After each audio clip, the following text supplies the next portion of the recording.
Kembali di News on the Spot, pemirsa, Wakil Ketua DPRD Sumatera Utara Kamaludin Harahap memenuhi panggilan pemeriksaan yang dilayangkan Komisi Pemberantasan Korupsi atau KPK terkait kasus uang pelicin, pembahasan anggaran pendapatan belanja daerah atau APBD Provinsi Sumatera Utara, dan penolakan hak interpelasi. Untuk mengetahui informasinya, kita bergabung dengan reporter Tesar Aditya dan juru kamera Ganda Munte dari Gedung KPK Jakarta. Iya, Tesar, sudah bisa dikonfirmasi apakah Kamaludin hadir hari ini di sana? Ya, benar sekali Carlos, bahwa setelah sempat mangkir pada pemanggilan sebelumnya, akhirnya Wakil Ketua DPRD Kamaludin Harahap hadir di KPK dan tadi kedatangannya sekitar pukul 9.40 dan dampingi oleh pengacaranya, dan tadi Kamaludin sendiri memakai baju putih datang ke KPK ini dan masuk ke KPK tanpa memberikan keterangan kepada teman-teman wartawan di sini. Seperti kita ketahui bahwa sebelumnya pemanggilan Kamaludin Harahap ini dijadwalkan 10 November, namun Kamaludin Harahap ini tidak hadir, mangkir dari pemanggilan dan dengan alasan sakit pada tanggal 10 November lalu. Dan kita ingat bahwa sebelumnya juga para anggota DPRD lalu setelah pemanggilan ini langsung ditetapkan sebagai tersangka dan juga langsung ditahan, dan ini kita juga belum dapat mengkonfirmasi apakah ini juga akan terjadi pada Kamaludin Harahap. Demikian, Carlos. Ya, Tesar, kita flashback kembali bahwa ada bagi-bagi uang seperti itu oleh Gatot Pujo-Nugroho kepada sejumlah anggota DPRD Sumatera Utara terkait dua hal, yakni pembahasan anggaran APBD kemudian juga penolakan hak interpelasi. Nah, pertanyaannya, bagaimana peran Kamaludin Harahap dalam kasus uang pelicin pembahasan APBD? Ya, Carlos, tadi juga kami sempat mengkonfirmasi kepada Yuyu Indrati yang merupakan Ketua Harian Biro Humas dari KPK yang menyatakan bahwa kedatangan dari Kamaludin Harahap ini dengan kapasitasnya sebagai tersangka dalam penerima suap yang dilakukan oleh mantan Gubernur Sumatera Utara nonaktif Gatot Pujo-Nugroho.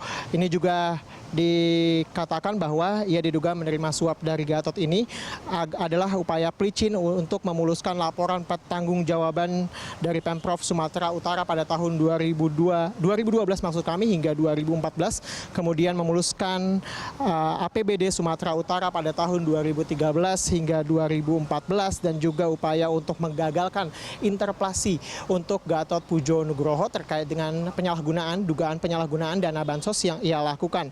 Ini juga Gatot diduga mengucurkan dana sekitar 50 miliar rupiah yang dibagi-bagikan kepada sebagian dari anggota DPRD Sumatera Utara untuk menggagalkan interpelasi ini.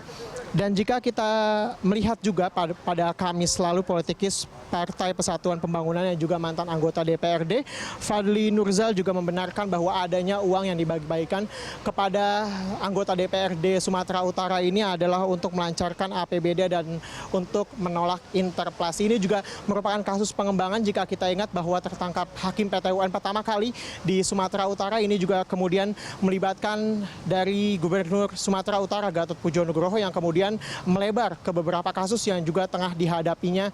Salah satunya adalah ini kasus dari suap yang diberikan kepada hampir sebagian dari anggota DPRD Sumatera Utara ini demi melancarkan interpelasi terkait dengan dugaan dana bansos, penyalahgunaan dana bansos yang Gatot Pujo-Nugroho lakukan pada tahun 2015. Carlos. Iya, Tesar, kita tahu kemudian sudah ada beberapa tersangka yang terseret dalam kasus pembahasan anggaran APBD Sumatera Utara dan juga penolakan hak interpelasi ini. Lalu, apakah ada fakta-fakta baru di sana yang kemudian memungkinkan KPK untuk menetapkan tersangka lainnya?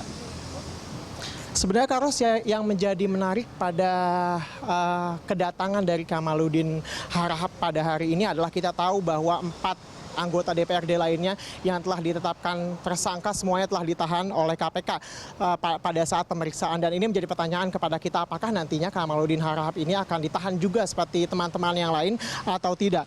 Dan hingga saat ini juga kami belum dapat mengkonfirmasi apakah nanti akan ditahan seperti yang lain atau tidak, karena biasanya KPK ini menetapkan tersangka dan juga menahan dari tersangka ini ada beberapa faktor yang juga untuk menetapkan ditahan atau tidaknya, seperti beberapa di antaranya adalah potensi tersangka untuk menghilangkan barang bukti dan juga potensi tersangka untuk melarikan diri. Karena sebelumnya juga KPK telah menetapkan untuk dugaan suap DPRD ini menetapkan 6 tersangka yaitu adalah Gubernur Sumatera Utara nonaktif Gatot Pujo Nugroho, kemudian Ketua DPRD Sumatera Utara Ajib Syah, Wakil Ketua DPRD Sumatera Utara pada tahun 2009 hingga 2014 Kamaludin Harahap yang hari ini datang, kemudian juga Wakil Ketua DPRD Sumatera Utara 2009 hingga 2014 Haidiri Tonga, dan Ketua DPRD pada tahun 2009 hingga 2014 Saleh Bangun, dan Wakil Ketua DPRD Sumatera Utara pada tahun 2009 hingga 2014 Sigit Pramono Asri, dan semuanya telah ditahan kecuali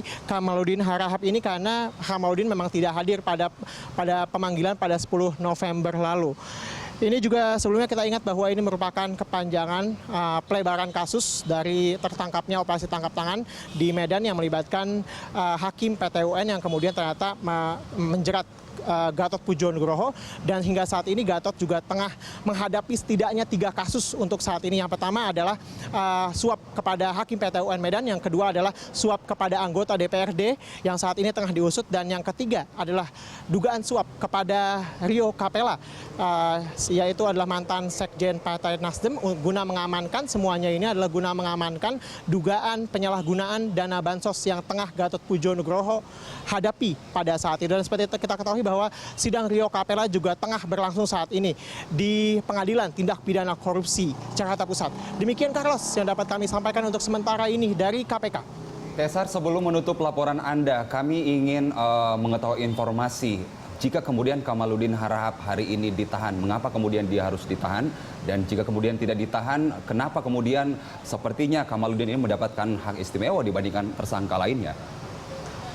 Ya, Carlos, sebenarnya seperti saya ungkapkan sebelumnya bahwa banyak aspek yang harus diperhatikan sebelum menetapkan tersangka ini apakah ditahan ataupun tidak. Tentunya KPK juga memperhitungkan beberapa aspek tersebut. Misalnya dari potensi apakah tersangka ini akan menghilangkan barang bukti atau tidak, apakah tersangka ini akan melarikan diri atau tidak. Karena sebelumnya juga memang jika kita melihat bahwa kelima tersangka lainnya termasuk dengan Gatot Pujo Nugroho ini telah ditahan oleh KPK. Sementara itu memang Kamaludin Harahap ini belum ditahan karena memang ia mangkir dari pemanggilan pertamanya pada Selasa 10 November lalu. Kita juga masih menunggu apakah nantinya KPK akhirnya menahan juga Kamaludin Harahap ini seperti dengan anggota DPRD lainnya.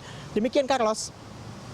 Kita akan terus menunggu informasi dari Anda perkembangan terkini pemeriksaan tersangka Kamaludin Harahap. Terima kasih Tesar Aditya langsung dari Komisi Pemberantasan Korupsi.